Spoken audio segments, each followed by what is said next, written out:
Good morning, नमस्कार, आदाब। देश बदलना बहुत मुश्किल लगता है ना। यकीन मानिए यहाँ इतना मुश्किल भी नहीं है। अगर आप चाहेंगे तो बहुत कुछ अच्छा हो सकता है। इसके लिए किसी का खून नहीं बहाना है, ना ही दंगे करने हैं, ना ही किसी तरह के तमाशे।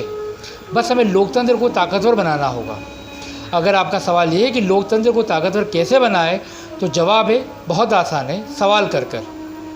सवाल पूछिए, चाहे सरपंच हो या प्रधानमंत्री, सबसे सवाल पूछिए, उनको टोकिए, गलत करने पर रोकिए, पुरजोर आवाज़ उठाइए।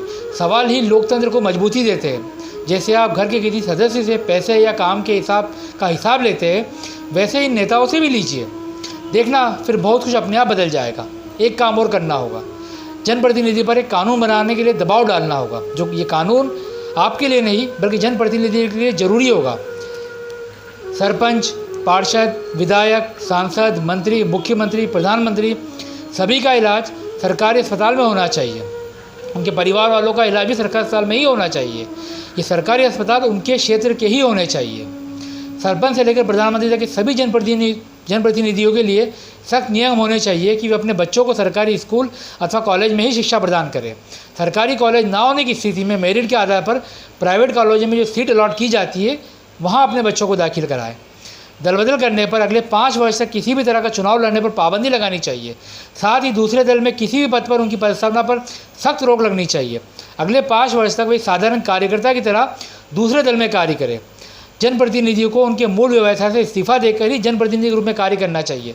यदि मूल व्यवसाय नहीं छोड़े तो उन्हें हमेशा के लिए अयोग्य माना जाए। कोई भी केस साबित होने पर उनके चुनाव लड़ने पर रोक लगे। जनप्रतिनिधियों के जेल में रहते हुए चुनाव लड़ने पर भी रोक लगे।